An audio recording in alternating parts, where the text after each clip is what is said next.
Feliz Ano Internacional da Ciência e Tecnologias Quânticas.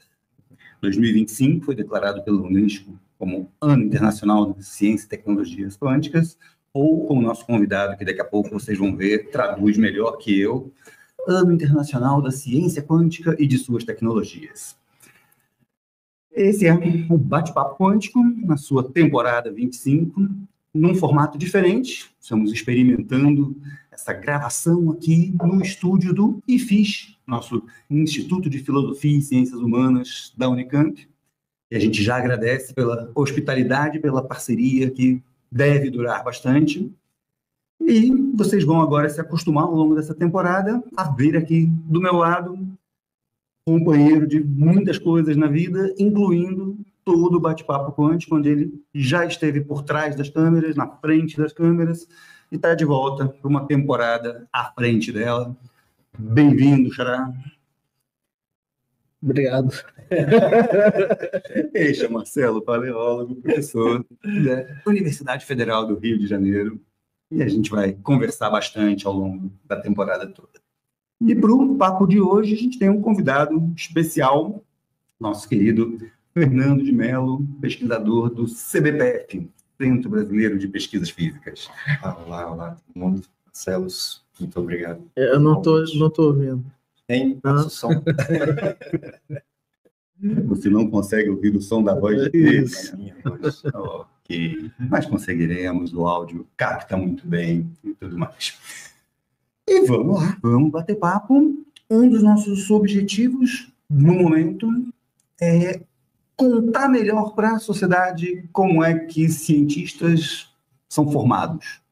Qual é o processo de formação e depois o processo de manutenção, que é a vida de um cientista. De onde vem? Para onde vão? Todas essas perguntas que você sempre quis fazer. Então temos um espécimen aqui. Sinto zoológico.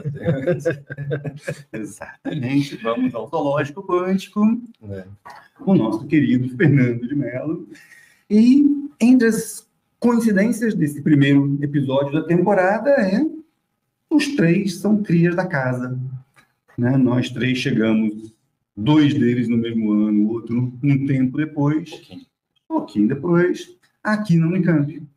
Então, Fernando, a ideia é a gente começar justamente por esse seu processo todo de decisão, etc. Eu acho assim, a gente bom, em França a gente já discutiu isso muitas vezes, né? Eu acho que existe toda uma romantização da carreira científica, né? Especialmente da física, talvez.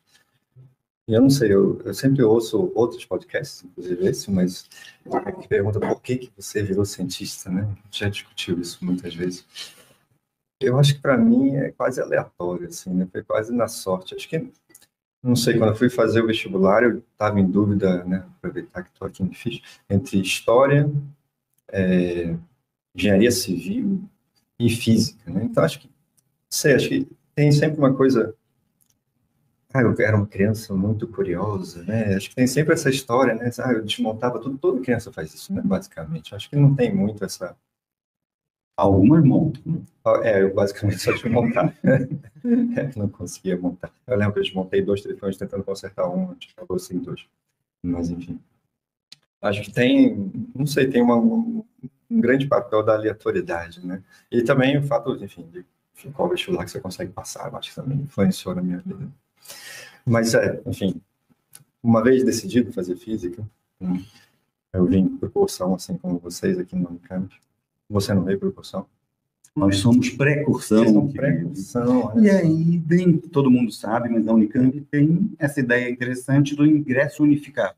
Você não precisa decidir entre física e matemática e várias ramificações da física e da matemática. O Fernando está entre as primeiras turmas. Já que você já é. Cursão 94. Sou de 97. Tudo isso no século passado. Mas acho que é muito bom, né? Assim, a gente estava falando também em outro momento, né? Especialmente para quem trabalha em computação quântica.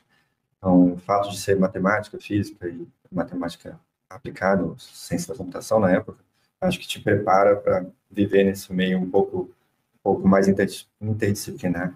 né, criada a informação quântica, né? Mas eu não sei o que você quer que eu conte, assim, aprofundadamente, alguma Do coisa? tipo, o que você fazia no fim de semana? Bom, eu Se sou do você Rio, frequentava todas as festas aqui da Unicamp, se É. tinha festa, não sei, podia já não Na ter época podia ter mais. festa, né? Podia ter tomar festa, cerveja no campus, é. era muito agradável. E como eu sou do Rio, assim, isso é uma coisa bacana da Unicamp, né? A maioria das pessoas não são daqui. Então, eu basicamente não voltava, né? Voltava no final do semestre. Eu sempre ficava aqui. Eu lembro de... Bom, durante a semana, eu tomava café da manhã no bandejão, almoçava no bandejão. Isso é novidade também, tá? Na nossa época não tinha café da tarde. Houve durante um período de tempo só, na verdade, começou e terminou eventualmente, assim. Mas voltou. Voltou agora, eu sou velho. Então, eu ficava muito aqui, assim. Ficava pouco para o Rio de Janeiro. Acho que isso também não sei se é especial da física, mas eu sinto que o pessoal da física ficava muito na universidade, né? Então, as pessoas que trabalhavam no bandejão era da física, na biblioteca era da física. Acho que a gente fica muito na universidade, é uma vida realmente de curtir a faculdade, né? Particularmente, tem muito boas memórias, assim, enfim, tanto de estudar, mas também de coisas, assim, da vida pessoal, né, que acontecem, festas, assim. Acho que pode ser um caminho bom, né? Fala um pouco da vida, tá aqui dentro da graduação, você já começou, e como é que foi depois, escolhas, como é que você foi parar nos neutrinos, antes disso, o que teve? Bom, eu não sei, eu comecei fazendo iniciação no IMEC, na verdade. Assim, eu não sei, eu sou meio avesso a criar uma história a posteriori, né? Assim, eu realmente não sei muito bem qual foi a razão que me levou para... Mas você já falou da aleatoriedade que está entre as coisas mais importantes na quântica. Tinha uma bolsa disponível. Não. Acho que não lembro exatamente por quê. O prédio me é mais interessava bonito. um pouco a questão da relatividade, né? Tá. Relatividade geral. Então, era um pouco relacionado com isso, a formação de estrelas, mas... não sei, não sei, eu realmente acho que tem uma certa aleatoriedade. Mas depois, aí sim, fui para física, em física de neutrinos, aí buscando, assim, acho que era muito abstrato, né? Então, queria uma conexão um pouco maior com o experimento, aí fui para física de neutrinos, trabalhava com dados. Você queria alguma coisa mais fácil de detectar, coisas assim. Pois é. Exato. Não, eu trabalhava com dados experimentais, que não era eu que detectava, obviamente, mas trabalhava com dados experimentais. Mas já olhando o processo de descoerência na oscilação de neutrinos. E aí me interessei mais pela descoerência do que pelos neutrinos. E também por questões pessoais, acabei voltando para o Rio, onde eu sou. Acho que foi meio essa... As escolhas, não sei, de novo, né? Acho que as escolhas são sempre... Claro, tem o lado científico do que te interessa, mas que também são, enfim, somadas com questões pessoais e de momento também, né? Acho que não dá para... Não sei, eu realmente não gosto de criar historinha. Era criança. Você tem essa historinha, né? Você decidiu de 12 anos de idade. 13. Eu acho essas histórias um pouco romantizadas. É um caso determinístico. Não, pelo amor de Deus, em hipótese alguma. Eu não sei. Você decidiu como? Minha história é muito parecida com a sua. Sim. Até a última hora estava em dúvida entre física, jornalismo e biologia. Pois é, eu acho que é isso, né? Se você não... A sua escolha só não pode ser um tiro no pé, né? Sei lá, eu não poderia fazer biologia. Assim, realmente não me encontrava nas aulas de biologia. Mas, não sei. História eu achava que sabia. Física eu achava que sabia também. Você vê. E engenharia civil eu adorava, sei lá, ficar na obra, né? Eu já fiz tijolo, já passei laje. Você gostava disso. Apesar de que acho que a faculdade de engenharia não tem muito a ver com isso, mas enfim. Era o que eu ia dizer, mas tudo bem. Não, mas esse é o ponto, né? Acho que as ideias que a gente tem antes de chegar na faculdade são bastante distintas do que você vai fazer, né? Então, não sei. É um pouco difícil fazer essa escolha. Tem essa maldade, né? Que além da aleatoriedade, que é inerente a todo o processo, a gente vivia com muita falta de informação, né? A gente vinha para a universidade sem ter nenhuma clareza sobre o que era a profissão depois. Hoje em dia a informação está mais disponível, mas talvez o leque tenha aumentado tanto e, ao mesmo tempo, tanta informação está disponível que peneirar ela adequadamente continua sendo difícil. A gente estava falando, né? O ranking das faculdades saía na Playboy, né? Antigamente, uma coisa assim, né? Todo mundo tinha que comprar Playboy. Uma vez por Pelo ano. ranking das faculdades. E saiu o ranking, que tinha uma pequena explicação. Não tinha o guia do estudante também, né? Que tinha uma pequena explicação sobre como é que se fala? Sobre os empregos, né? Mas, Perspectivas na carreira. sobre carreira, isso que estava procurando. Mas era muito pouco, realmente, né? Então, acho que a ideia do como você ia trabalhar é muito diferente do que de fato é. Né? Eu acho que especialmente na engenharia. Acho que na física talvez cumpra-se um pouco mais, né? Não sei se você imagina que você vai trabalhar fazendo pesquisa em física. Embora Talvez, a maioria não faça infelizmente, ideia do que... Quando entra, não faça ideia do que é seja fazer pesquisa. Né? Pode ser. Tem a menor ideia. Mas acho que é menos enganado. Talvez por você não saber, né? Te prometerem menos. Talvez seja isso. Né? Acho que as promessas são menos. Eu fiquei entre história também, né? Era a minha segunda opção. Eu achava que eu era politizado, né? Mas eu estudava no centro da cidade, né? Então eu via lá o Lindbergh fazendo discurso. Né? O Lindbergh, na sua época, ele estava já fazendo discurso. Na nossa, ele estava fazendo discurso para nós. Não, ele era presidente da Uni, acho, na época, né? Acho que era presidente da Uni. Eu lembro dele fazendo discurso na Cinelândia. Mas eu sempre assisti esses. Lá em casa, o meu pai tentava me convencer a fazer engenharia, né? Porque física, quando eu falei que eu queria fazer física, era vai morrer de fome, né? Vai ser professor e morrer de fome. E o que obviamente não, enfim.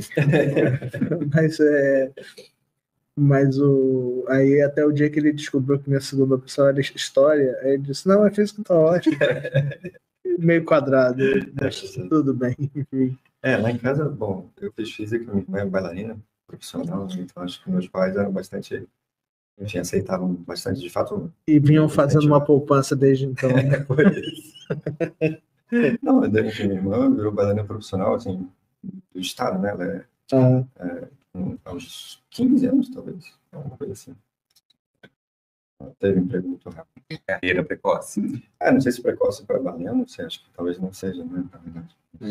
Tanto que, enfim, hoje em dia ela já não dança mais. Trabalha em outras partes. Então, cronologicamente, estamos no momento em que você decide voltar para o Rio, né?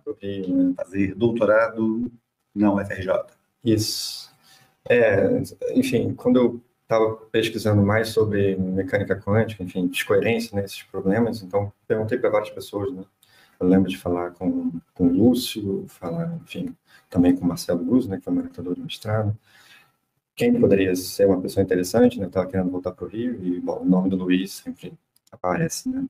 E aí, se você procura fotos do Luiz na época, era um pouco assustador, assim, né? Aquele cara, uma cara um pouco de russo, assim, né? Davidovich, acho que ele também não sabe.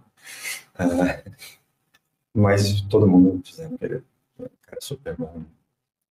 E, bom, eu entrei em contato com ele. Eu lembro que eu participei de uma conferência lá no CBPF, acho que foi uma das primeiras vezes que eu fui ao CBPF, de fato, organizada pelo Constantino. E tanto o Luiz quanto o Nissim vieram no meu pôster, que era sobre descoerência de neutrinos. E, enfim, descoerência para neutrinos é um tanto difícil de explicar, né? Enfim, já não interage grandes coisas, né? Então, o que é que causa descoerência? Então, eu lembro do Nissim, tipo, descascando, assim, de uma forma bacana, né? Assim, fazendo perguntas boas, né? Questionando rigidamente. Assim, querendo realmente entender, né? Isso eu acho que é muito bacana, né? Tanto o Nissim quanto o Luiz, né? Eles vão realmente querendo entender. Eles te fazem perguntas, que são perguntas difíceis, em geral, mas querendo entender. E acho que a interação, assim, foi muito boa, assim, por mais que eu não soubesse responder várias das perguntas, né? Mas acho que foi bacana, assim, a interação, pelo menos eu gostei. E aparentemente eles também. Então, acho que a forma, né? Acho que a sinceridade científica, né? E a vontade de entender, acho que isso, honestidade científica, fizeram com que, enfim, quiséssemos trabalhar juntos, né? Então, acho que... Não, tá, mas detalhe um pouquinho, mas isso no sentido cronológico mesmo. Você ainda estava no mestrado, ainda não tinha decidido... Estava acabando o mestrado, já tinha entrado em contato com o Luiz, e aí rolou essa conferência.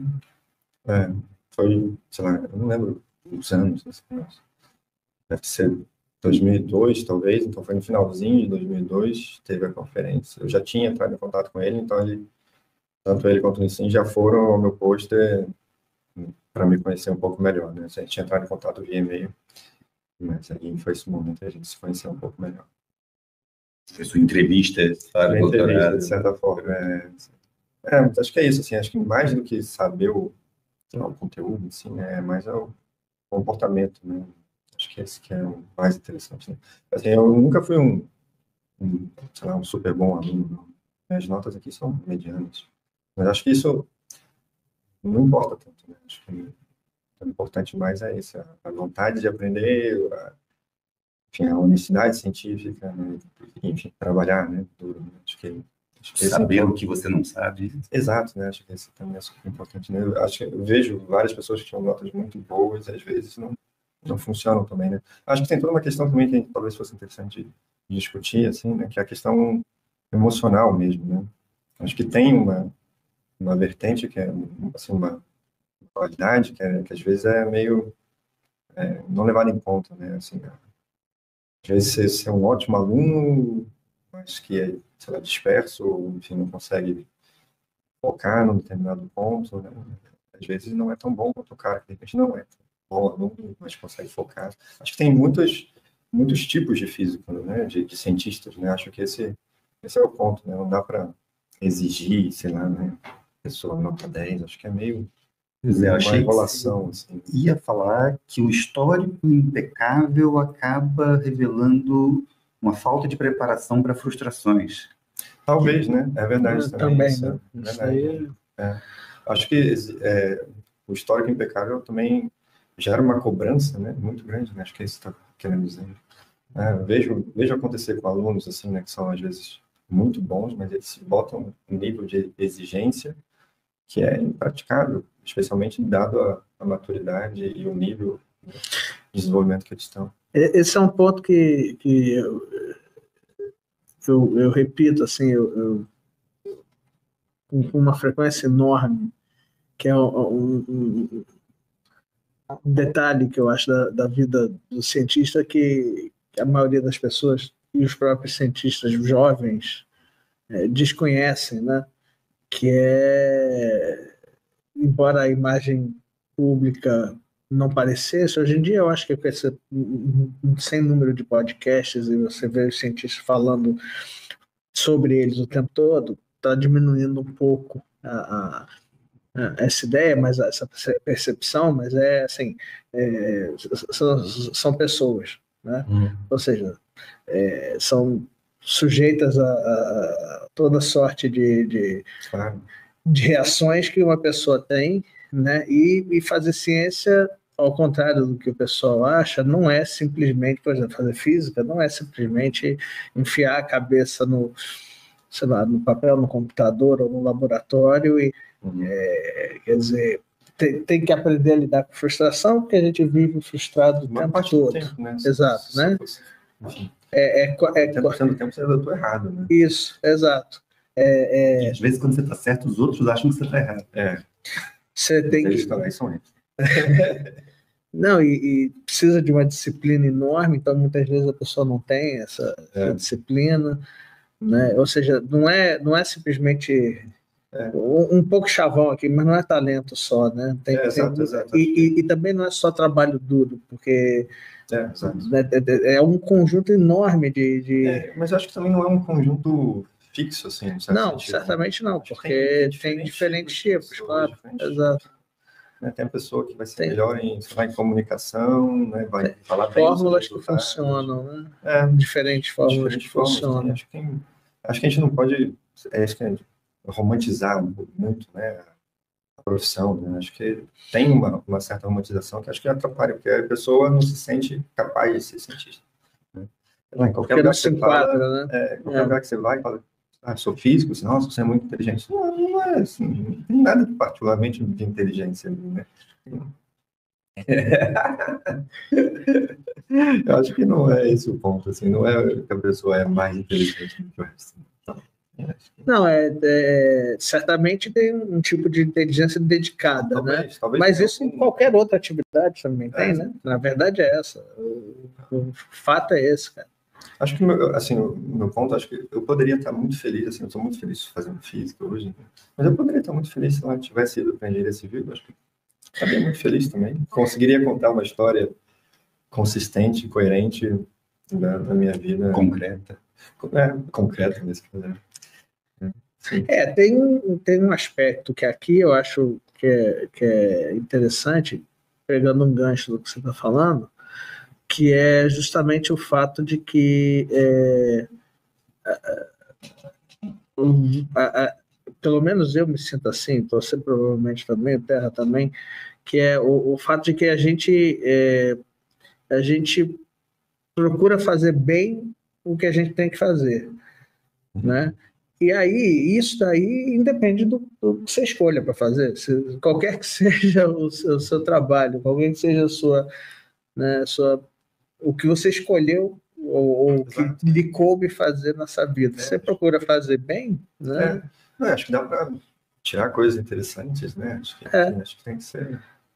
E curiosidade também, né? Isso daí eu acho que a pessoa que vive com curiosidade, ela tem essa vantagem, né? Mas acho que assim, essa é a coisa das crianças, né? Que eu tenho, vocês sabem, uma filha um laboratório em casa agora. Né? E sempre encontro com um colega, assim, pai de amiguinhos da Nara, né? Que da praça, e ele é filósofo. Né? E ele sempre fala isso, né? As pessoas dizem, né? Para ser cientista, né? As crianças são pequenos cientistas, né? São muito curiosos. É completamente diferente, né? A curiosidade, enfim, pode ser necessária, mas é muito longe do que é ser um cientista, né? É todo um processo né? O processo científico, né? O método científico, que, enfim, as crianças obviamente não fazem, né? Acho que tem toda uma parte. A curiosidade é importante, mas assim, a curiosidade é longe de ser necessário, né? Assim, longe de ser suficiente, desculpa. Longe de ser suficiente, eu concordo. Necessário. Necessário. Assim, não é obrigatório. Você pode ser um cientista sem curiosidade. Pode. Eu não sei se você vai ser um cientista feliz, mas pode ser. Talvez. Mas assim, eu diria que a maioria somos curiosos, mas enfim, é necessário, mas não suficiente. Então vamos voltar para a cronologia. Então. Virou doutor no Rio de Janeiro. Virei doutor no Rio de Janeiro. Nesse meio do caminho, acho que teve um sanduíche. Não, teve não. Ok, só no sujinho. Também é uma parte. Então conte mais da vida social. Mas passava o dia inteiro lá, também no FRJ, né, que às vezes não é... né, você tem uma hora meio para sair. Muita gente dormia lá. Né? Mas assim, a vida... Assim, na UFRJ eu curti muito o grupo, né? Você não estava nessa época, né? Eu curti muito o grupo, mas assim, eu tenho pouco conhecimento das outras, enfim, das outras pessoas nos departamentos. Assim, tem vários professores que eu não conheço, né? Fiz poucas aulas, né? Acho que a vida de conhecer mais o Instituto foi mais aqui mesmo, né? Lá foi muito restrito ao grupo, mas o grupo era muito bacana, assim, muito fechadinho, assim. A gente tem essas reuniões semanais que até hoje acontecem, né? Onde? Sim. Que um aluno tem que apresentar tudo que saiu de interessante para o grupo na semana. Eu lembro a primeira vez que eu fiz, foi também super duro. Enfim, eu estava entrando numa nova área e tendo que explicar, né, os resultados mais avançados, foi super difícil, mas um ótimo treinamento. Bom, aí eu vou para fora, né? Eu fui para a Alemanha depois do doutorado. Você chega lá, você tem uma base muito boa, né? Em geral, pelo menos no grupo lá da Alemanha, era muito especializado, né? Você estuda o seu assunto, basicamente, né? Quando você faz o doutorado. E no grupo lá no Rio, dava uma... você sabia de vários assuntos, né? Você tinha uma... Era bem mais amplo do que em geral. Essa atividade, né, que começou com a gente, né? Na época que eu estava no doutorado lá. Para quem está ouvindo de longe, O mesmo Luiz Davidovich foi orientador tanto de mestrado como de doutorado do Marcelo. Filhos desconhecidos, né?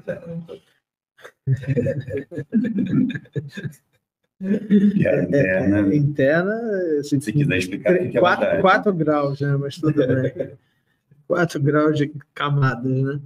Mas voltando, o que eu acho muito legal é justamente e eu tento hoje em dia convencer a turma mais nova disso, você nunca sabe onde que vai estar a próxima oportunidade, né?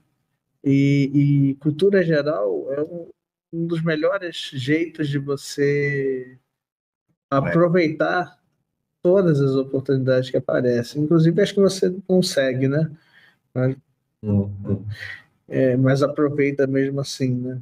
Então essas apresentações, essas reuniões, elas tinham essa...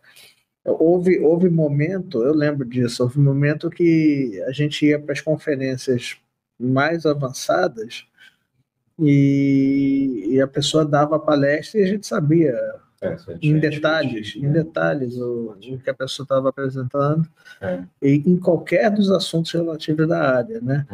E aí você se sente inserido, né? E de novo, né?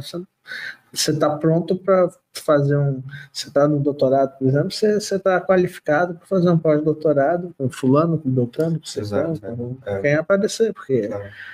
Mas não só, assim, mesmo de conectar ideias, né? Sim, claro, exato. Sei lá, no último trabalho, acho que eu estou juntando caos quântico, termodinâmica, quântica e informação quântica, né? Acho que você pega ideias de vários lugares e consegue aplicar elas para um determinado problema. Acho que isso essa cultura geral, como você fala, te permite fazer isso. Acho que isso Pois importante. é. Vamos querer chegar nisso daí daqui a pouquinho, tá? Mas vamos talvez contar para as pessoas o que é fazer um pós-doc, como é que você se manteve lá e etc. Claro. Então, eu saí do doutorado, né? Bom, o doutorado tinha bolsa de doutorado aqui, da CAPES, né? E, bom, para o pós-doutorado, eu fui para a Alemanha, no começo para Dresden, né? No Max Planck, lá de sistemas complexos em Dresden. E, bom, com bolsa do próprio Max Planck. E, bom, não sei, fazer pós-doutorado, enfim, acho que, assim, tanto o mestrado quanto o doutorado tem esse papel bastante profissionalizante, né, de realmente te ensinar como é fazer pesquisa, né, como é pegar um tema e trabalhar nele, escrever artigos, enfim. Acho que o pós-doutorado, especialmente esse pós-doutorado que eu fiz na Alemanha, assim, o assunto de pesquisa foi mais ou menos o mesmo, né, eu estava trabalhando com dinâmica de mareamento, e lá meio que continuou, e eu acho que isso foi uma boa ideia, né, porque é o primeiro momento que eu vou estar saindo do país, né, questões culturais, questões de língua, né, então, assim, se já está conseguindo trabalhar no assunto, foi bom, né, então, para meio que conseguir lidar com todas as outras coisas que eu tinha que lidar. Mas acho que é isso, né, fazer pesquisa, mas agora de uma forma muito mais independente, né, você propondo temas, isso no doutorado no mestrado e no doutorado já acontece um pouco essa transição, né, mas também de começar a orientar, enfim, buscar seus projetos de pesquisa, né, enfim, buscar financiamento, acho que tem toda essa...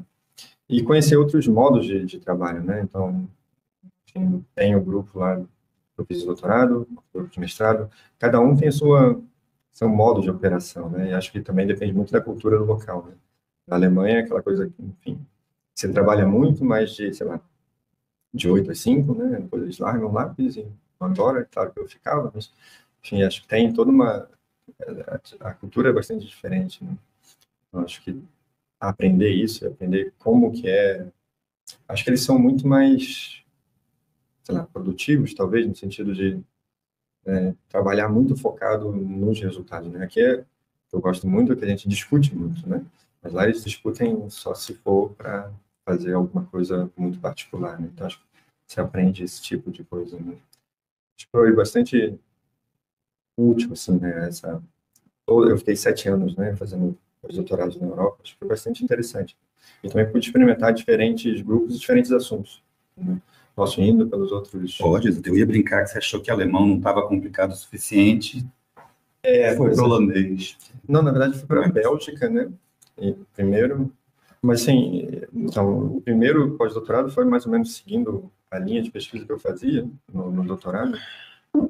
Mas acho que também é importante a gente experimentar não só essas questões culturais de modo de trabalho, mas outros assuntos, né? No outro pós-doutorado, que foi com o Mark Fannes, lá em Leuven, na Bélgica, e é Flemish, né? Que eles falam, flamenco, né? Que é interpolação entre o alemão e o holandês, talvez. E aí já foi um pouco mais de comunicação quântica, né? Que acho que é bacana, assim, as coisas que eu trabalho hoje em dia, assim, já meio que já vai criando, né? E acho que ele é um cara muito mais matemático, enquanto o Andrés, que era na Alemanha, tem uma pegada mais física, né? E aí, depois de 2 anos na Bélgica, em Leuven, fui para Amsterdã, né? Na Holanda. E aí, em ciência da computação mesmo, estudos de matemática e ciência da computação. Foi uma experiência também muito boa, apesar assim, de é engraçado, até porque eu não tenho nenhum trabalho com eles, né? Mas foi muito bom, assim, para ver um outro modo de pensar também. E aprender, assim, fiz matérias lá, aproveitei e fiz matérias também, né? Essas coisas de computação que eu não tinha, né? Eu acho que dá uma, enfim, não só a questão de cultura geral em física ou em matemática, em ciência da computação, mas também assim, do modo como é feito ciência, né, em diversos lugares, né? Acho isso bastante importante, né, a experiência de estar fora tem isso também, além da parte pessoal também, né, de aprender, de conhecer gente muito bacana, gente não tão bacana às vezes também, mas enfim, normal. Acho super importante, assim, foi um momento super bacana, assim, de ficar trocando de cidades de vez em quando. A gente está inserido assim, mais forte na comunidade, né? Assim, aqui a gente fica talvez um pouco isolado das grandes conferências e coisas assim. Lá você pega um trem, vai, visita um grupo que você quer, né? E vai para uma conferência. Acho que tem esse lado de estar conectado com as pessoas. E a volta ao Brasil foi depois de fazer concurso? Foi depois de fazer concurso, né? Então, eu fiquei 7 anos, enfim, tanto por questões pessoais quanto por falta de concurso, né? Então, na hora que eu saí em 2006, demorou um certo tempo para começar os concursos de volta. Começaram em grande número, na verdade, né? Eu perdi alguns até do começo. Mas aí abriu o CBPF e eu decidi fazer. Assim, eu lembro muito claramente. Se sentiu provocado? Eu lembro muito claramente de fazer uma escola do CBPF quando eu era aluno. E eu faço, pô, legal, vai ser legal trabalhar aqui. Então, a hora que abriu, apliquei. E dei sorte, assim, de certa forma, né? De novo, a aleatoriedade, né? Mas sempre eu não sabia o que era exatamente fazer um concurso. Então, enfim, a gente tem esses 10 temas, né? Que você tem que estudar. E eu fiz isso, eu estudei, né? Os temas. Talvez menos um. Eu tinha um que eu deixei. E na hora é sorteado um tema, mas você escreve uma dissertação. Eu não sabia que era assim. Eu achei que vinha, sei lá, perguntas, exercícios para serem respondidos, perguntas, exercícios. Mas é uma dissertação. E você tem 1 hora para estudar, né? E eu vejo as pessoas pegando suas dissertações, lembrando o que elas tinham escrito e depois só escrevendo, né? E eu estava muito gelado, né? Ar-condicionado central, assim, tá muito frio. Eu tinha saído da sala para ir ao banheiro. E era o Marino, até que era o presidente da banca. E só recebi folhas em branco, assim, né, para escrever. E eu fiquei parado esperando o que era para fazer. Depois que acabou esse tempo de 1 hora, eu fiquei parado esperando as perguntas, né? E nada de vir. Tu vês todo mundo escrevendo. Eu levantei e perguntei para o Marino: não sei nada, não. O que eu faço, né? Isso não é uma dissertação. E aí comecei a escrever loucamente. Mas dei muita sorte, que era sobre matriz de densidade, a pergunta que caiu. Então, foi particularmente fácil para mim. E esse foi um dos poucos temas que eu não estudei. Esse e espalhamento eu estudei, mas assim, de uma forma um pouco leviana. Assim, bem leve. Se tivessem perguntas mesmo, ia ser difícil. Uma dissertação eu não conseguiria fazer mesmo. as contas são bastante pesadas. Mas, então, o ponto é que eu só fiz um curso. Lá estou desde 2013. E eu lembro das primeiras coisas que eu fiz, eu cheguei em 2013, mais do meio para o fim do ano, né? E uma das primeiras coisas que eu participei lá foi a festa de final de ano, em 2013, um ano, aliás, conturbado. E na festa eles entregam essas plaquinhas de servidor de 30 anos aqui. O que eu estou fazendo? Assim, 30 anos aqui, será que é isso que eu quero? Né? Eu estava acostumado a cada 2 anos mudar de país, né? Ter um novo avatar, né? Você pode simplesmente, né? Você muda sua personalidade de 2 em 2 anos, né? Você corrige determinadas coisas, né? As pessoas não têm aquela ideia pré-moldada sobre você, né? Então você tem chance de mudar. E conhecer outros lugares, né? Enfim, era muito divertido, né? 30 anos. Tem plaquinha de 10 anos? Ou... Não, plaquinha de 10 anos, só de 30. Eu já teria recebido. Tá faltando bastante ainda. Mas hoje em dia, assim, eu lembro também do outro dia entrar no CNPF. Bacana, assim, eu tô feliz com a minha vida. Assim, tanto pessoalmente quanto profissionalmente, eu tô bastante feliz. Então, tô esperando minha plaquinha de 30 anos. Querendo receber ela. Você falou um troço aí que ressoa. Você já reparou que tem muitas pessoas, eu não sei se são todas, que a personalidade delas muda quando elas estão falando um idioma diferente? Ah, não, total, acho que eu mudo muito. Acho que eu mudo. Você quer dizer com muitas barato, pessoas. né? Quase todas as pessoas. Não, mudo total. Assim, enfim, no trabalho eu sempre estava falando inglês, né? Muito ruim. Meu inglês é nulo. Você não é... Mas como é que fala nulo em inglês? Eu faço ideia. É tão nulo. Eu sou Rui Morgan. Pronto, não sei mais nada. Acho que não é mentira.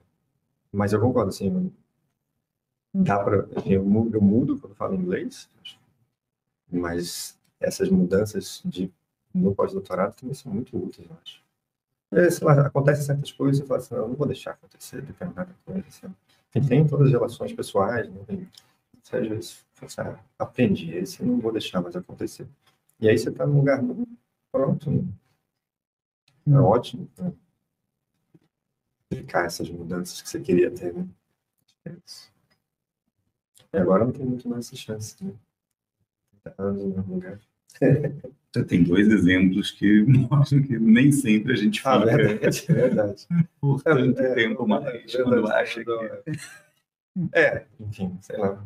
Verdade, assim, Mas, por enquanto, eu estou feliz de ficar. Estou querendo a minha plaquinha. Por enquanto. Pode ser que tudo mude. Né? Bom, daqui a pouco a gente vai dar uma mudança no ritmo da coisa. E para marcar a mudança de ritmo, inventamos o quadro Questão Quântica. Depois vão ter explicações de como você pode enviar sua questão quântica pelas redes sociais do Bate-Papo. Vai ser dissertação? Pois é, vou entregar aqui o papel das questões e a prioridade é justamente do convidado. Claro que a gente pode comentar à vontade, mas em princípio... A gente comenta só quando ele fala bobagem, não é isso? Oi, meu nome é Ricardo, eu sou estagiário do CB e a minha dúvida é: como o emaranhamento quântico pode ser utilizado nas tecnologias futuras, como a computação quântica, e quais os desafios para essa implementação na prática? Bom, ótima pergunta, assim, por favor, me ajudem aí, mas ele falou especificamente de computação quântica, né? Então, acho que... Nas tecnologias. Tecnologia especial, tá. Então, eu vou começar com computação, né? Que acho que talvez seja até mais fácil também. Então, quando você pensa em computação, mesmo computação clássica, né? O que você quer, de certa forma, saber é uma correlação entre o input, né? Se você quer calcular alguma função, correlação entre o input e o output, né? Você quer saber, sei lá, y, né? Que é igual a f de x, de certa forma, né? Então, você imagina que, para uma computação, o que te importa, de certa forma, são correlações. Então, o emaranhamento, da forma que eu gosto de explicar, né? Aberto a críticas, é um tipo de correlação que é mais forte do que você consegue entre partículas clássicas, né? Então, o fato de você ter essa possibilidade de novas correlações mais fortes traz essa possibilidade de, né, e o que importa numa computação, de certa forma, é gerar correlações entre os bits do teu computador, entre os qubits do teu computador. Então, acho que isso entra diretamente, assim, o fato de você poder gerar correlações mais fortes, né? Então, isso te dá uma certa vantagem. É um tipo de correlação, um recurso que você só vai ter nos computadores quânticos, né? E acho que, bom, indo para a comunicação quântica, né, também, de novo, né, você quer, de alguma forma, por exemplo, gerar uma chave criptográfica, né, que foi o meu seminário. Então, se você consegue gerar pares emaranhados, você também consegue, por medições de um lado, medições do outro, você gera correlações, você estabelece essa chave de uma forma mais fácil, de certa forma, do que se você só usa correlações clássicas, né, porque você, de novo, está usando essa correlação mais forte, né? Mas sem entrar enfim, coisas mais técnicas, não sei. Exato. O espírito da coisa não é ir aos últimos detalhes. Metrologia também. Metrologia, o emaranhamento é muito bem-vindo. Passo para os experts aí, imagino que seja, mas eu não sei, não saberia como colocar. Antes de mudar para metrologia, você comentou bem da computação pode ser visto como correlação. Mas é justamente esse perigo que a gente está mais acostumado a pensar no modo tem um input, deterministicamente vai sair o resultado daquela computação. Claro. E entre os aprendizados que eu demorei para ter, mas que ajuda bastante, é que não, tem muitos outros formatos de computação, tem muita computação com aleatoriedade, com tudo isso. E principalmente para esses casos, ter uma correlação que o mundo clássico não permite, enquanto a teoria quântica abre as portas para ele, pode melhorar alguns processos. Claro. Com todo esse cuidado também de não achar que tudo vai ser melhor. Não, exatamente. Eu acho que, assim, comentando o seu comentário, né, mesmo o mundo clássico tem essas computações que são probabilísticas, né? Então, você decidir se um dado número é primo, né? Assim, acho que os algoritmos que a gente usa nos computadores são probabilísticos, né? Então, mas as chances de você acertar, você repete o algoritmo algumas vezes e você tem uma grande certeza se o número é primo ou não. Apesar desse algoritmo ter randomizado, né? Ou seja, existe um algoritmo determinístico para isso, mas que não é tão eficiente. Assim, ele é polinomial, mas não é tão eficiente. Então, acho que já no mundo clássico tem isso, mas eu concordo que o mundo quântico é, de certa forma, intrinsecamente probabilístico, né? Então, acho que a gente tem que pensar nesses termos. E esse outro ponto que você fala, né, que nem tudo, né, vai ser melhorado pela computação quântica, acho que é importante, né? Acho que, de vez em quando, se vende muito a ideia de computador quântico que vai resolver todos os problemas, grandes problemas da humanidade. E rodar todas as instâncias em paralelo. Exato. Acho que esse tem que, talvez, perceber que não é exatamente assim, né? Bacana de levantar. Quer falar isso? Mas na metrologia, estados metrologia. emaranhados são muito bons para você ultrapassar limites de resolução que sem eles você não consegue. Mas você consegue tirar. Por que a correlação é importante aí? Bom, um caso que razoavelmente dá para entender é você, entre aspas, passar meio fóton por uma amostra biológica. Então, você pode causar muito menos dano e ainda assim o emaranhamento entre os caminhos que esse fóton pode seguir, ao invés de você incidir, por exemplo, na energia que vai trazer resolução adequada, mas que poderia causar dano para o tecido. Você usa um par emaranhado, onde o fóton que está passando por ali tem machuca a pessoa. Exatamente, não causa dano. Está sendo examinado. Claro. Um exemplo legal de um jack emaranhamento. Claro, Tá. Mas aí, não, a gente pode continuar infinitamente assim. Exatamente. Mas o quadro Questão Quântica começou bem.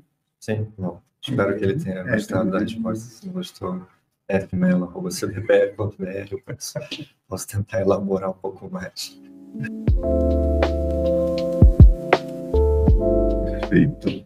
E justamente, acho que agora a gente começa esse segundo bloco jamais relaxado, também, se precisar de outros relaxamentos, fique à Posso vontade. trazer outros relaxamentos. Exato. Mas agora acho que a ideia é falar um pouquinho da ciência que você fez e faz. Claro. Claro que dentro sempre dessa ideia de não é para dar um seminário técnico de maneira Não tem alguma, quadro.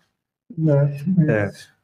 Mas, Acho que assim, eu herdei do Luiz, né, do Tibon e do grupo como um todo, esse problema que é o problema da transição quântico-clássico, né? Então, se você imagina que a mecânica quântica explica, sei lá, os átomos, né, e, enfim, os átomos dessa mesa aí, essa mesa é composta de átomos, então você imagina que, eventualmente, a mecânica quântica deveria te explicar a mesa também, né? Mas, por outro lado, a gente não vê esses fenômenos quânticos como superposição, desmemoriamento, que ele perguntou, em sistemas clássicos, né? Então, acho que o que me tira sono, assim, nesse sentido, em relação à ciência, é essa pergunta, né? Como que existe, como que se dá essa transição da descrição do mundo quântico para o mundo clássico, né? Acho que isso está em todas as minhas linhas de pesquisa, né? Tipo, desde da parte de comunicação quântica, né?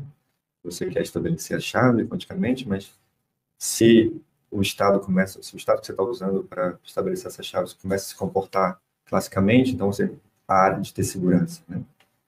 Ou na computação quântica, se o seu computador começa a se comportar classicamente, você para de ter os ganhos que a mecânica quântica supostamente enfim, que te dá, né? E também, enfim, fundamentos mesmo, né? Que é o que eu estava apresentando ontem, né? De entender, né, como pode ser que a mecânica quântica vai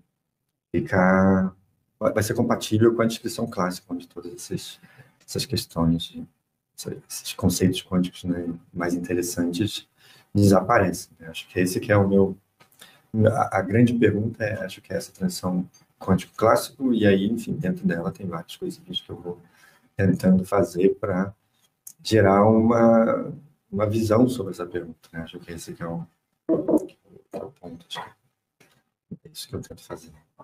de certa forma, como o mundo clássico é permitido dentro da teoria quântica, Exato.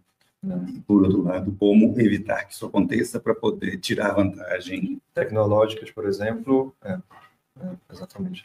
Então, um computador quântico é um sistema muito complexo, né? Por mais que a gente hoje consegue construir, então aí na ordem de centenas de qubits, mas você imagina que para fazer algum cálculo razoável, né, que você realmente tenha vantagem, você vai precisar de milhões, né, de qubits, eu suponho. Então, pelo menos, né, com correção de erros e tudo isso, né? Então, vai ser algo, enfim, bastante complexo, basicamente macroscópico, né? Então, você tem que se perguntar como que eu vou conseguir manter esses efeitos quânticos em algo macroscópico. E se é possível, então você também vai entender por que numa mesa você não vê esses efeitos macroscópicos, esses efeitos quânticos. Então, acho que tem esses dois lados, né? Acho muito bonito, né? Acho que estão trazendo de novo para o ano da... Eu não sei nem o que eu falei, foi tecnologias e ciências quânticas. Você classificou como o Ano Internacional da Ciência Quântica e de suas tecnologias. Foi Particularmente eu gostei. Eu também gostei. Não é o que eu venho usando há muito tempo. Eu acho muito bonito esse, assim, né? Como que os conceitos mais fundamentais da mecânica quântica entram diretamente no desenvolvimento tecnológico, né? Acho que é muito bonito, né? Quando você vê, sei lá, um telefone, né, com seus bilhões de transistores, né? Assim, não é tão óbvio, sei lá, como o tunelamento está entrando ali para permitir essa tecnologia, né? Mas acho que as tecnologias quânticas ficam muito claras, né? Acho que você vê, né? Se você, né, no caso de comunicação quântica, né, um dos jeitos de garantir segurança é que você tem que violar a desigualdade de Bell, mas se você deixa de violar a desigualdade de Bell, você não tem mais segurança, né? Então, acho que é muito, muito bonito isso, né? De ter esses fenômenos mais que em algum momento foram tidos como, sei lá, discussões filosóficas, assim, que não era dado muita importância, né? E acho, né, estamos aqui no IFISH, né? Acho que essas discussões filosóficas são super importantes, né? E hoje estão aí ligadas a tecnologias, né? Acho que é muito, muito bacana, né? Eu lembro, tendo uma amiga que, aliás, é de Minas também, né? A Ana Júlia, né? Eu lembro quando eu fazia doutorado lá no Rio, ela fazia doutorado, talvez também, né? E ela falou uma coisa sobre a área de ótica quântica, né? que depois meio que virou informação quântica, que é realmente muito legal, eu acho, né? Que você escreve um operador no papel, você, assim, com alguma... não exatamente, mas assim, isso é diretamente ligado com algo que acontece no experimento. Então, eu acho muito bonita essa área nesse aspecto, né? Você vê as coisas, né? Você faz um link muito óbvio entre o experimento e a teoria, né? Acho que isso é super bonito. Acho que essas tecnologias quânticas têm esse lado que eu tenho apreciado cada vez mais, assim. Acho que eu não percebia tanto antigamente. Mas você não pode deixar de falar da rede Rio Quântica. Ah, pronto, exato. Então, das minhas linhas de pesquisa é conectado à rede Rio Quântica, que enfim, vai ser uma rede metropolitana de distribuição de chaves quânticas, né? Então, a distribuição de chaves quânticas permite fazer comunicação entre partes de forma segura, onde a segurança está na física, né? Então, de certa forma, quebrar a segurança, de certa forma, quebrar as leis da física. Claro que não, enfim, tem outros jeitos de você tentar hackear a rede, mas enfim. Então, nessa rede, temos a rede que liga o CBPF, a PUC-Rio, o FRJ e a UF, né? E de fato é coordenado pelo Zé Laquette, né, que é professor da UF. Então, para quem conhece a cidade do Rio, né, tem aí o IME também, né? Então, assim, pega basicamente um triângulo, pegando uma boa parte da zona sul do Rio, e o feixe que a gente usa do CBPF para comunicar com a UF passa por cima da Baía de Guanabara. Tem aquela piada maldosa dos cariocas de que Niterói tem de melhor a vista para o Rio, né? Claro, Então, a rede Rio Quântica está explorando tá ligando as duas no lado. Né? É muito bonito de ver assim, né, o feixe de alinhamento, né, que era um laser verde, né, você vê ele assim, cruzando e chegando do outro lado da Bahia. É muito bacana. Então, a gente está tentando fazer alguma coisa interessante com isso, ao invés de tentar cegar o goleiro do adversário. Não, exato. Assim. Assim, tem a mureta da Urca, né, que o pessoal fica tomando cerveja, de vez em quando passa esse feixe. Claro que enfim, é um laser, né, então você não vai ver a não sei que você esteja olhando para o feixe, né, mas ele espalha um pouquinho, né, dependendo, né, é bastante úmido no Rio, né, então um dia de, sei lá, neblina, dá para ver clarãozinho verde, assim, é bacana. Mas, assim, é bastante interessante porque a gente está saindo do laboratório, né? Assim, isso está tentando realmente estabelecer, a gente usa as fibras óticas, né, na parte entre a UF, a FRJ e PUC e o IME também. A gente usa as fibras óticas da Rede Rio, né, que é uma rede super rápida de comunicação que liga as instituições de ensino, hospitais, a Prefeitura do Rio, enfim, vários pontos importantes, né, da cidade do Rio de Janeiro. A gente está usando essas fibras, que são fibras, enfim, realmente da cidade, né, que são utilizadas. E, então, é um jeito de tentar sair do laboratório, né, sair da torre do acadêmico e trazer alguma coisa diretamente, uma tecnologia, implementá-la na cidade, né? Então, tem todos os desafios, né, que são muito diferentes dos desafios que a gente enfrenta no laboratório. Desde, sei lá, de roubo das fibras óticas até mesmo, enfim, dificuldade de, enfim, o caminho, né, que os fótons têm que fazer é super grande, né, um interferômetro gigante. Então, várias coisas acontecem que no laboratório em geral não acontecem. É bom, inclusive, informar o pessoal que fibra ótica não é de cobre, tá? Não, mas o problema é que a pessoa não sabe a priori. Enfim. Vou botar isso aqui não é cobre. Isso. Exato. Mas, enfim, coisas que acontecem.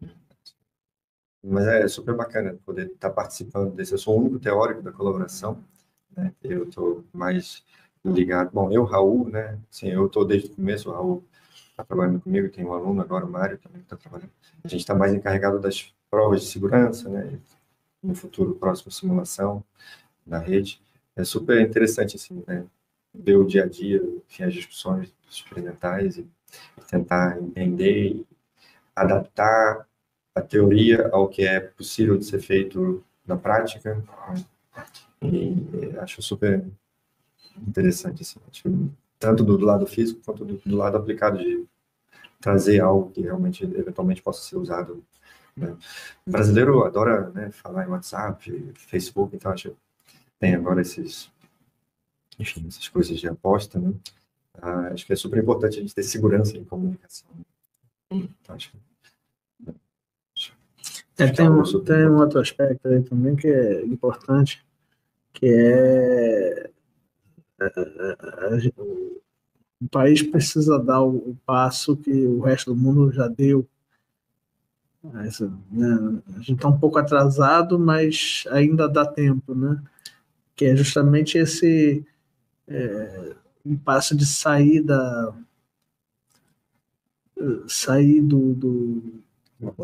laboratório e começar a transformar em acho que a gente tem o costume de comprar as coisas, né, diretamente. isso. E acho que a gente está vendo isso muito claramente nessa parte das tecnologias quânticas, né? Já existe um embargo, né? Então, tanto os Estados Unidos quanto vários lugares da Europa já não podem vender determinadas coisas, né, em relação à computação quântica e comunicação quântica, porque são tecnologias ligadas à segurança nacional. Eu corrigiria para dizer que os países não querem vender, né? As empresas é que por causa disso não podem vender. Tá, não, obrigado. Não, é porque é uma vontade política aqui, não, né? sem dúvida. E a gente já sente isso. Uma má vontade política. Uma má vontade política. Mas, enfim, não, compreensível, de certa forma, não? Pois é, e na área de criptografia, por exemplo, é uma área crucial, né? Quer dizer, a gente tem exemplos antigos e recentes de problemas sérios no país ligados a a falta de uma criptografia realmente segura, né? De depender de empresas. Depender de empresas que a gente não conhece direito a procedência ou não pode confiar, ou de ter comunicações relevantes e estratégicas para o país espionadas, né? Porque a gente não tem Então, é fundamental ter um sistema de criptografia seguro. Falando em Wikileaks, qual é o país que lidera comunicações quânticas no mundo? Enfim, acho que é discutível, né? A China está muito à frente de todo mundo. Você comentou, né, que enfim, a necessidade de segurança de comunicação fez com que a China decisão estratégica importante. Né? Então, acho que as maiores redes, sei lá, nos Estados Unidos tem na ordem de 10 nós, né? A nossa vai ter, né, quando completada, vão ser o quê? 1, 2, 3, 4, 5 nós. Né? E na China são 4.600 quilômetros, né? Ligando, sei lá, Xangai e Beijing, se eu não estou enganado, em diversos pontos, com satélites, enfim, é realmente uma outra escala. Mas, assim, por outro lado, né, você comentou que a gente está um pouco atrasado, é verdade, mas estava comentando outro dia que tem certas vantagens, né? Então, o protocolo que eles usam lá na China, né, ele tem certas vulnerabilidades. O protocolo que a gente está usando na Rede Rio já não tem determinadas vulnerabilidades. Então, acho que, né, tem essa vantagem de chegar um pouquinho atrasado. Mas, assim, o que eu sinto muita falta, assim, teórico, mas, assim, vendo, né, quando experimentais, é o fato de a gente não produzir fazer a instrumentação mais básica mesmo desses experimentos, né, dessas tecnologias, de fato. Né? Então, a gente está dependendo sempre de comprar alguma coisa, né? Mesmo fibra ótica, a gente não faz fibra ótica. Mas... já houve uma época que a gente teve uma indústria, né, de fibra ótica. E essas coisas não vão aparecer sem proteção do Estado. Né? Acho que a China, em grande parte, dispara também. Ela tem, enfim, tem um investimento super alto, né? Essa ordem de grandeza maior do que todos os outros países. Né? E tem uma proteção. Mas tem um programa de Estado que eu quero fazer comunicações seguras.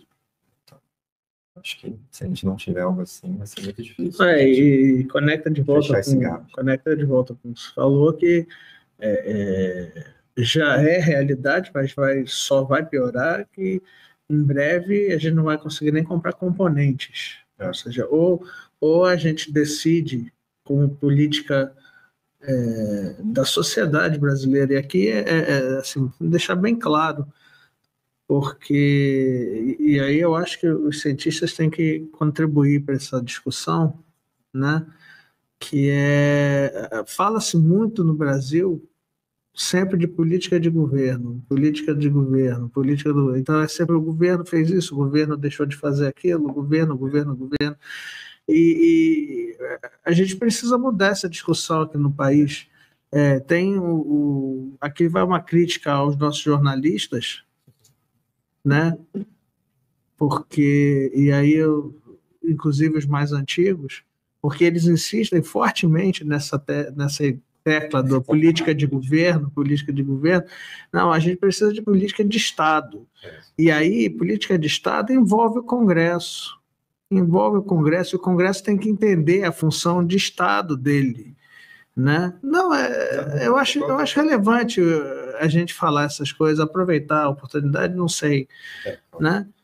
Porque precisa, assim, isso são decisões que a sociedade tem que tomar como um todo. A sociedade, todos os setores da sociedade, os empresários, o pessoal que tem dinheiro, os políticos, todos os políticos, né? A gente precisa de políticas de Estado no Brasil, e essa é uma delas. Por exemplo, você reclamou agora, e com toda razão, da falta de produção da instrumentação mais básica, tá certo? Essa instrumentação não virá para nós. Ou a gente faz, ou a gente não vai ter. Se a gente não tiver, né, o gap só vai aumentar. Né? E a gente está falando aqui de gap de coisa séria, né?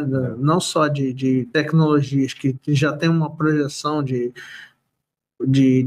porcentagem significativa do PIB futuro do mundo. O pessoal adora falar em PIB, então falar em PIB. Mas a gente está falando de segurança, a gente está falando de... então, precisa né? E, por outro lado, o que eu acho muito interessante é o seguinte: a gente tem capacidade.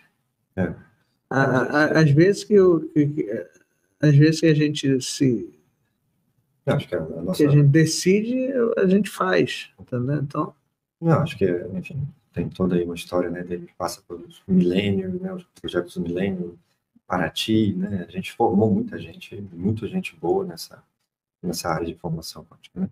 Mas, assim, acho que você já criticou jornalistas, deixa eu fazer o meia-culpa e criticar os cientistas também, né, no sentido de esse tipo de desenvolvimento tecnológico, né, a gente precisa de muito de instrumentação, e eu acho que a gente acaba importando um modelo norte-americano ou europeu de só se preocupar com publicações. Né? E se a gente ficar batendo nessa tecla, só dá importância para quem publica, a gente nunca vai desenvolver instrumentação, porque são coisas que não vão dar publicação. A rede Rio Quântica, claro, possivelmente, assim, o objetivo principal dela é colocar essa tecnologia na cidade do Rio de Janeiro. Mas, claro, que ela também serve como um grande experimento, né, de escala metropolitana, que dá para fazer outras coisas. Mas a gente meio que sempre fica preocupado, será que a gente consegue fazer outras coisas? Quantos artigos a gente vai publicar? Acho que a gente tem que, de alguma forma, as agências de financiamento, enfim, e os próprios cientistas, né, porque às vezes a gente também só dá importância, né, para o cara que publica, né, acho que a gente tem que meio que rever né, a forma como a gente diz que uma pessoa está trabalhando bem. Um outro lado essencial nessa discussão de política de Estado é que, hoje em dia, o dinheiro que o Estado investe em ciência, muito dele vai para o exterior, já que a gente compra equipamentos e insumos diretamente. Então, é uma maneira de valorizar mais, de gerar mais crescimento e economia local, empregos de qualidade, um monte de coisas importantes para a evolução da sociedade, a gente colocar isso como prioridade. Né? A gente saber que se existe a competência técnica para fazer, não fazer é perder oportunidades importantes para o país todo.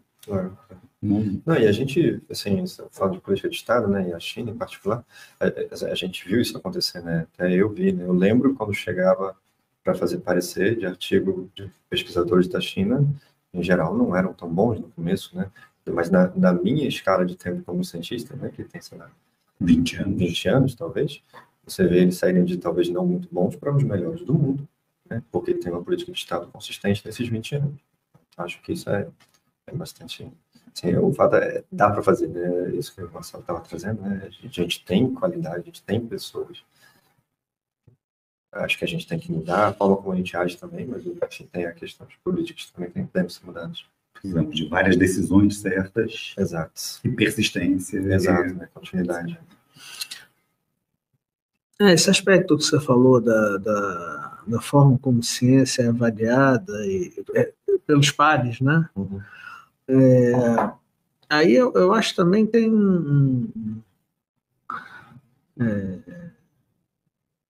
tem uma certa acomodação, né? Da comunidade, né? Do tipo, tem sido feito assim. Meio que talvez não se questionarem, mas acho que é mais, não sei, é uma coisa meio de cultural mesmo, acho que é uma coisa cultural, né? Você achar que o importante é fazer coisas conceituais, né? De novo, sem dar nomes, mas ainda com as pessoas que não botam o computador na tomada, porque isso não é coisa de pesquisador. Cara, isso é um absurdo. Cara, acho que a gente tem que aprender a sujar as mãos, sabe? Em certo sentido. Acho que não pode ser, como é que fala? Não é menor, né? A pessoa está lá fazendo desenvolvimento tecnológico. Muito pelo contrário, é super importante, a gente precisa disso. Acho que tem uma hierarquização que é meio contraproducente, né? Acho que esse tem não sei, essa coisa do professor universitário, do pesquisador, uma aura assim que acho que tinha que acabar. Permitir variedades e diversidade. Isso, não acabar, desculpa, acho que acabar foi uma palavra forte, mas que tenha outras coisas que elas sejam valorizadas também. Acho que é isso. Alguma coisa que você acha que fez falta aqui no papo ainda vale a pena falar? Vou trazer minhas garrafas assim. Nossa, me pediu garrafas cênicas, eu não sei se eu entendi bem, mas eu trouxe garrafas ligadas à mecânica quântica de algum jeito para mim. Né? Então a gente realiza essa... Cachaça quântica. Cachaça quântica. A gente realiza essa conferência, né, que vocês são fundadores, eu já organizei algumas vezes também, que é em Paraty, né, e toda vez tem aí a sua cachaçinha. Essa de 2019, que foi a única que sobrou. Exato. E aí, enfim, essas aqui são ligadas de uma forma um pouco mais não óbvias, mas, enfim, essa é uma ex-aluna minha que foi para a conferência na Grécia e trouxe... Você sabe ler isso? Não, eu não sei ler isso. Paleólogo poderia ser capaz, mas... Eu sei ler tanto quanto você. Toda a parte que eu sei, você também sabe. Isso. E tem essa do aluno que foi para a China agora, recentemente, fazer uma escola, né, de inteligência artificial para física, né? E trouxe esse aí também.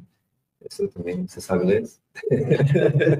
Criou-se uma tradição. Já tem uma tradição. Essa eu consigo tradutor. É engraçado, porque quando eles defendem, eu dou livros, e quando eles vão à conferência, eles me trazem cachaça, ou seja lá o que for isso. Álcool em algum formato. Exato. Não sei. Cada um vê o que está faltando na vida do outro. Talvez seja isso, não sei. Mas são todas, se vocês quiserem, a gente pode abrir. Não sei. Tá meio cedo, talvez, mas pronto. Exato, aperitivo. Umas cachaças antes do almoço é sempre bom para ver como é a música. É cerveja. É cerveja, uma cerveja antes do almoço, para ficar pensando melhor. Deixa eu sair.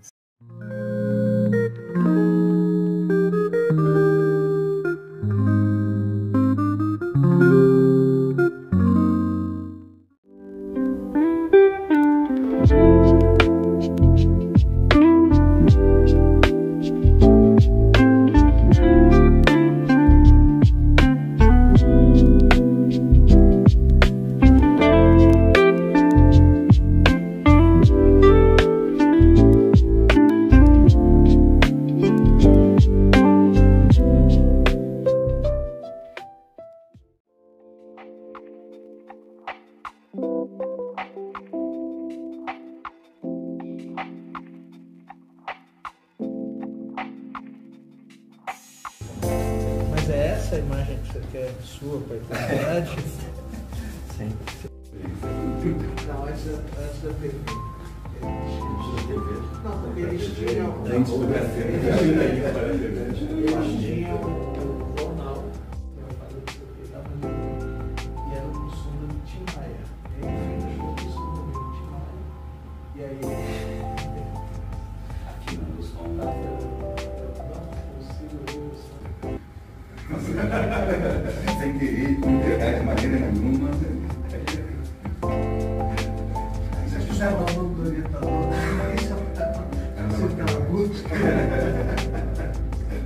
Integração.